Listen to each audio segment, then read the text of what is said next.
Marlow players present Tobermory, a dramatisation of a short story by Saki H. Munro, dramatised by Andrew Stafford. The characters are Tobermory, a cat belonging to Sir Wilfrid and Lady Blemley, Sir Wilfrid Blemley, Lady Adelaide Blemley, the hostess of an August house party, and their guests are Cornelius Appin, a clever scientific man, Clovis Sangrai, a young, mocking, laconic young man of society, Miss Agnes Resker, Miss Mavis Pellington, Major Barfield, Mrs. Cornet, Miss Scrawen, Bertie Van Tan, and Mr. Odo Finsbury. The scene takes place on a wet afternoon, shortly after tea time, in the drawing room of Sir Wilfrid Blemley's country house. Miss Resker, Miss Pellington, and Miss Scrawen are gathered at a window. My dear Miss Pellington, I have yet to discover why Lady Bramley has invited that extraordinary dull man, Mr. Cornelius Appin, to this house party. I understood, Miss Resker, from Adelaide Blemley, that he is supposed to be clever, although I've yet to discern in what way. He has shown no talent for croquet, although one could hardly play on such a wet afternoon. What do you think, Miss Scrawen? He showed little interest in the amateur theatricals which Clovis got up for us yesterday evening, and none of the wit which one might expect to compensate for a distinct lack of elegance. Indeed, one could pardon a degree of mental deficiency in any man whose external appearance attracts admiring glances.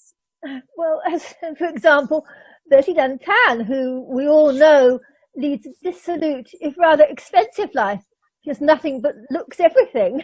Ah, Mavis, men whose personal habits are too shocking to mention are always the subject of detailed discussion. I suppose that is why one has nothing to say of Mr. Odo Finsbury. Oh, Mr. Finsbury, a most upright youth who is reading for the church. Of course, one who seeks preferment in that direction can have nothing scandalous about him. That always invites speculation, but perhaps Clovis knows more than we do. Clovis, please can you come here?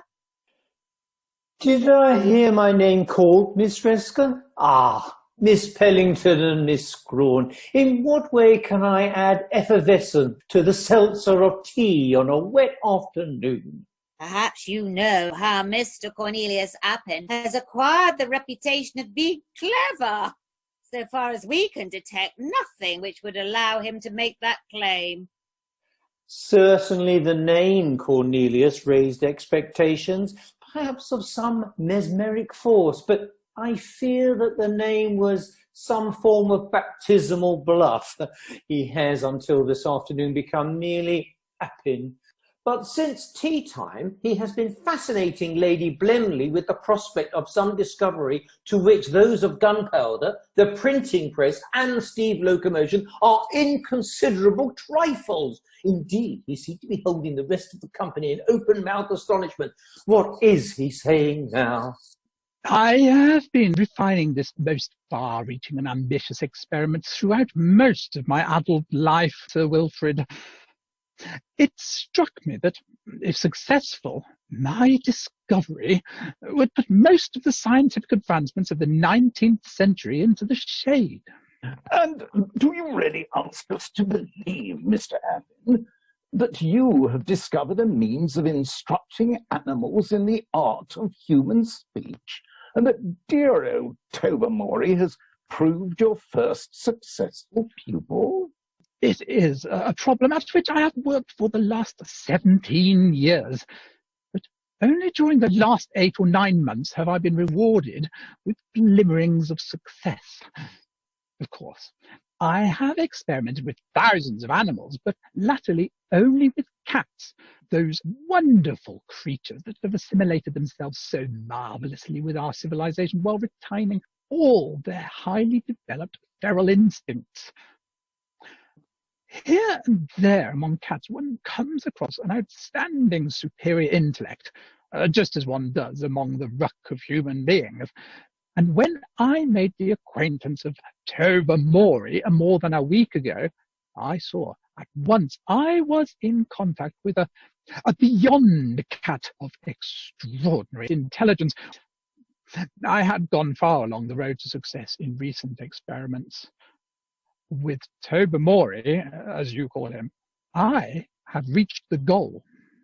Oh, it sounds most unlikely to me. What do you think, Mr. Van Tan? Seen a lot of things in Paris cabaret, Mrs. Cornet. I mean, in circuses and that sort of thing.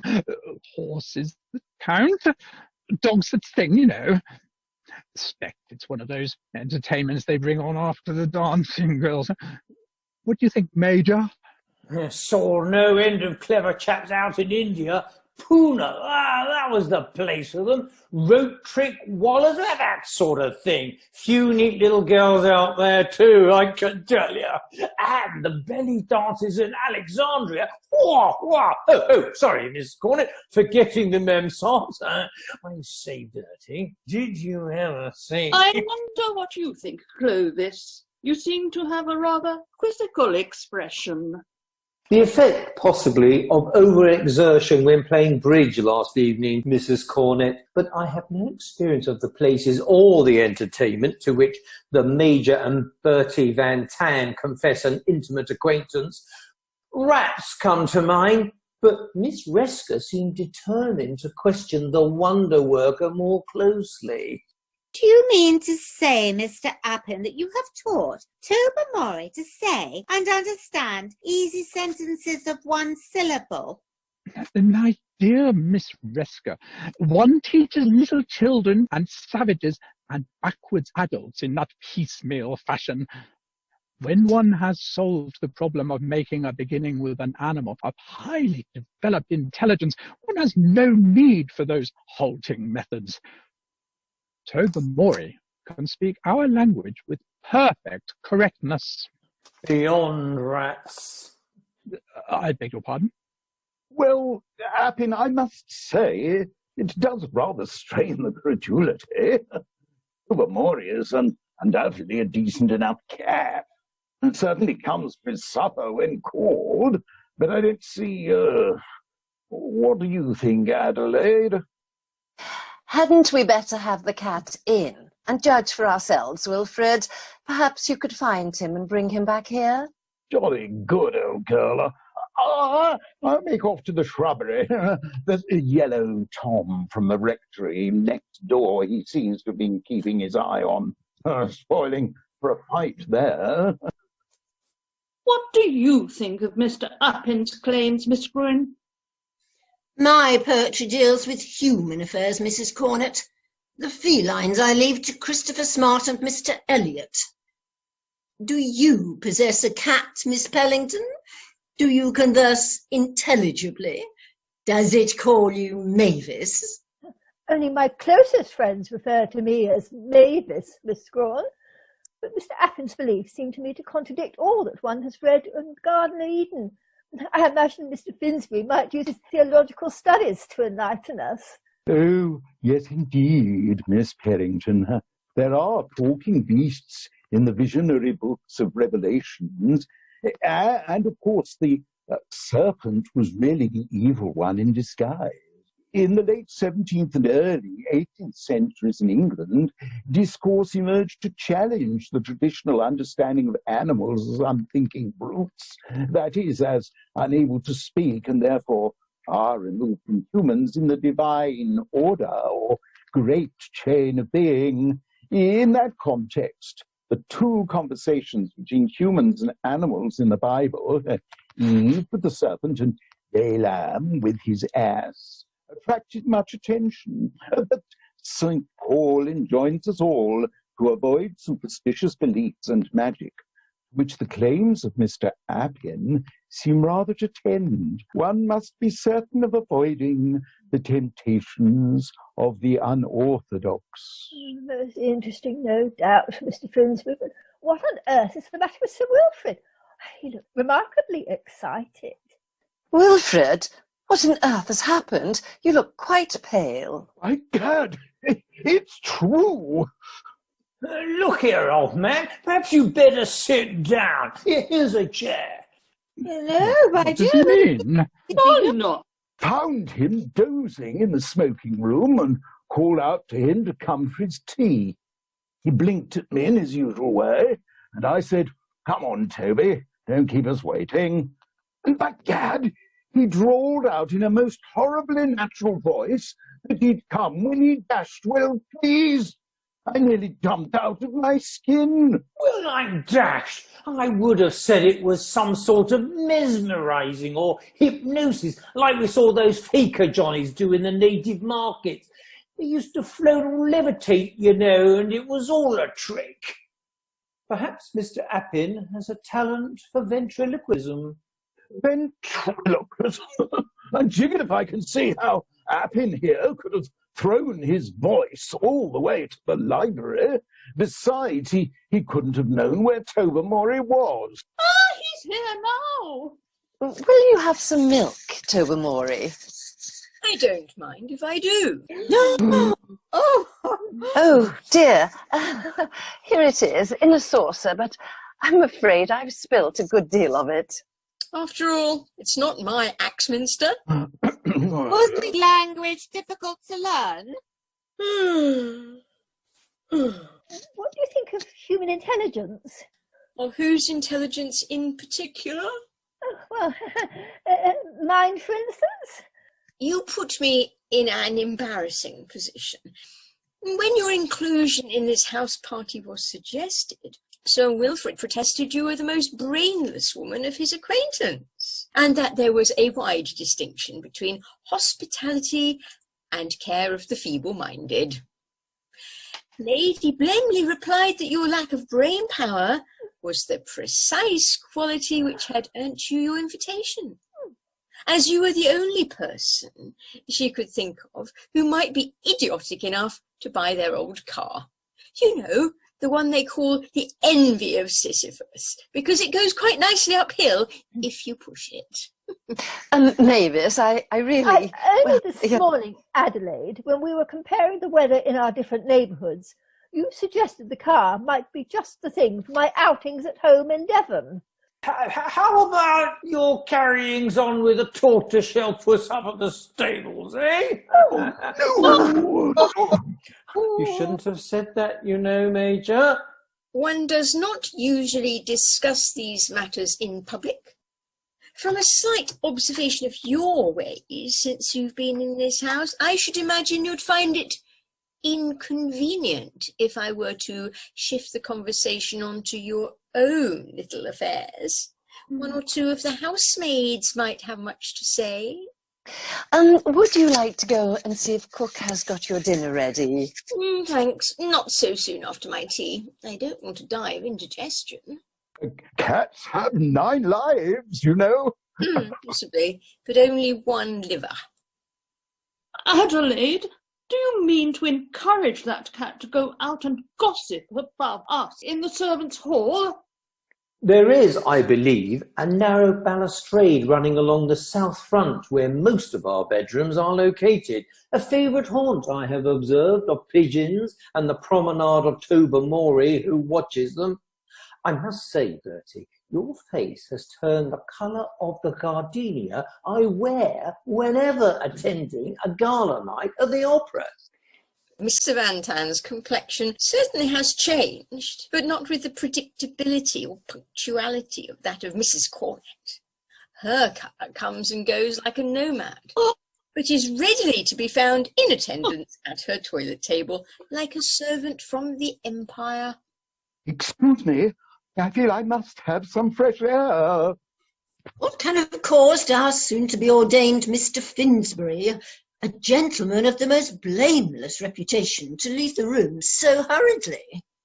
Possibly he is disturbed by the thought of hearing scandalous stories about the other guests. You appear to be unperturbed, Miss Scrawn. I live a blameless private life, Clovis. But, for the sake of my readers, I do not necessarily wish that to be well known. I must find a strategy for encouraging that cat not to make it a subject of conversation. Lucky you. Clovis, you seem to be somewhat abstracted. Have you any idea what is to be done? I was wondering how long it will take to procure a box of fancy mice from Exchange of Mud as a species of hush money. Oh, why did I come here? Judging by what you said to Mrs. Cornet on the croquet lawn yesterday, you were out for food. You described the Blemleys as the dullest people to stay with that you knew, but said that they were clever enough to employ a first-rate cook. Otherwise, they'd find it difficult to get anyone to come down a second time. There's not a word of truth in it. I appeal to Mrs. Cornet. Mrs. Cornet repeated your remark afterwards to Bertie Van Tan and said, "That woman is a regular hunger marcher. She'd go anywhere for 4 square meals a day." And Bertie Van Tan said, "Oh, no, my dear, Where's he gone in such a rush?" He left the room as precipitately as Mr. Odo Finsbury, although I think the motives were rather different. I had just seen the big yellow Tom from the rectory next door working his way stealthily through the shrubbery towards the stable wing. They do not get on well, I believe, and Tobermory is somewhat proprietorial. Mr. Appin, your unwanted interference with my domestic arrangements has ruined the party. What are you going to do about it, Appin? Adelaide spent no end of time arranging the party, and now your idiotic experiment has quite upset everything. This is really a terrible situation. Mr. Appin, do you think the cat will remember what you have taught him for long? Will he repeat what he knows to the servants? Do you think he will talk to the servants? It cannot be long before they find out. It's too disgraceful. Do you think he could go along and teach other cats? It is possible, I suppose. Tobermory is a cat with brilliant gifts. Possibly he might have imparted some of his knowledge to the stable cat, his intimate friend, and initiated into his new accomplishment, but it is unlikely that his teachings could have been imparted wider for the moment. Then Tobermory may be a valuable cat and a great pet, but I'm sure you'll agree, Adelaide, that both he and the stable cat must be done away with without delay. You don't suppose that I've exactly enjoyed the last quarter of an hour, do you? My husband and I are very fond of Tobermory. At least we were before this horrible accomplishment was infused into him. But now, of course, the only thing is to have him destroyed as soon as possible. We can put some strychnine in the scraps he always gets at dinner time, and I will go and drown the stable cat myself. The coachman will be very sore at losing his pet, but I'll say that a very catching form of mange has broken out in both cats, and we're afraid of it spreading to the kennels. But my great discovery, after all my years of research and experiment. You can go and experiment on the shorthorns at the farm, which is under proper control, or the elephants at the zoological gardens. They're said to be highly intelligent, and they have this recommendation: they don't come creeping about our bedrooms and under chairs and so forth. But my wonderful achievement has achieved such turbulent results in this household in a way that neither the defenestration of Prague or the pig war of San Juan were able to manage. It is a great pity, Miss Scrawn, that Mr. Appin was invited here. No, I should clear out of here, Appin. There's no stopping the ladies when they are roused. You might find the strychnine added to your food at dinner. Unfortunately, there are no trains until midday tomorrow. Cook, of course, has prepared dinner for 8 o'clock. And I shall hardly eat. And if there's any bridge afterwards, I shall certainly be far too anxious to play.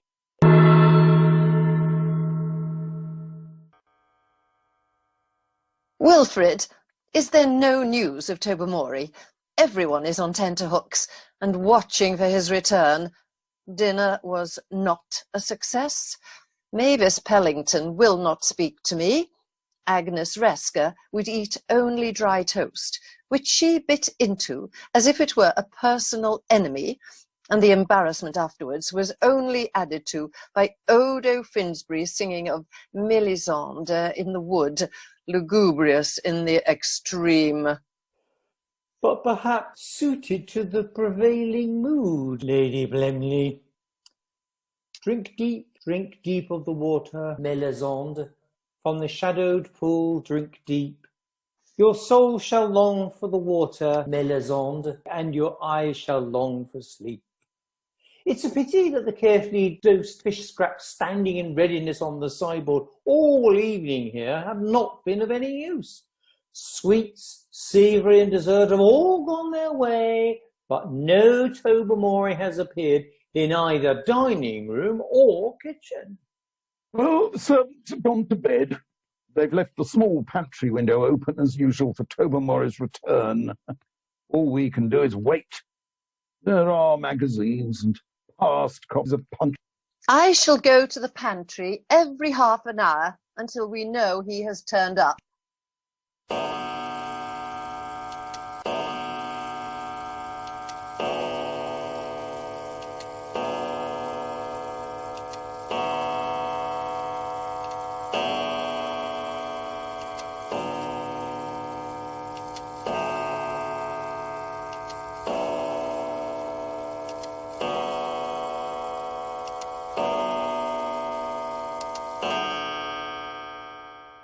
Midnight, and no sign of him. Where can he be?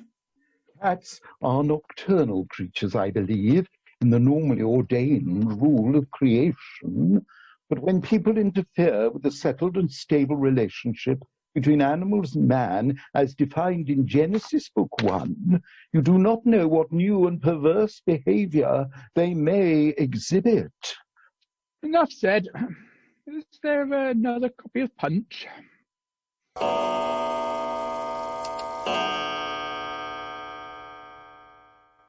He won't turn up tonight. He's probably in the local newspaper office at this moment, dictating the first instalment of his reminiscences. Lady What's-Her-Name's book about the Marquess of Queensberry and the Duchess of Marlborough won't be in it. It will be the event of the day. Oh, thank you, Clovis, for that cheering thought. I, for one, intend to remain on watch until the blighter returns to camp. Quite used to all this night vigils when the foothills of Kush. One could sit by the fire waiting for a peep from one of those native wallers and not hear them paddying up to you before they were there with a curry at your throat.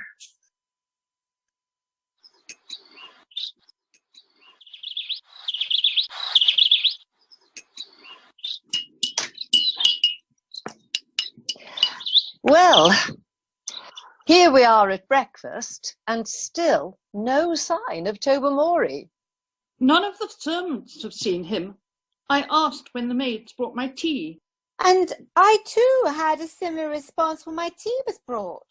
I've just been informed that the gardener has discovered Tobermory's corpse underneath a euonymus bush in the shrubbery. From the bites on his throat and the yellow fur which fills his claws, it's clear that he's fallen in unequal combat with the big Tom from the rectory. Oh, I shall leave by the midday train. I too. How fortunate that there are trains. One might otherwise have had the misfortune to rely on a car, which one might have trustingly, if unwisely, perched at the suggestion of one's hosts. My bags have, I assume, been packed by a maid while I have been here at the breakfast table. And I would be grateful, Sir Wilfrid, if a conveyance might take me to the station. I hope you have a pleasant journey. Now, if you will excuse me, I shall go to the morning room. I am about to write an extremely unpleasant letter to the rectory about the loss of our valuable pet.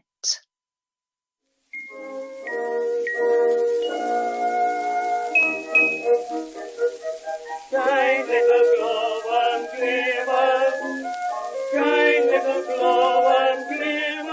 You have been listening to Tobermory, a short story by Saki, dramatised by Andrew Stafford.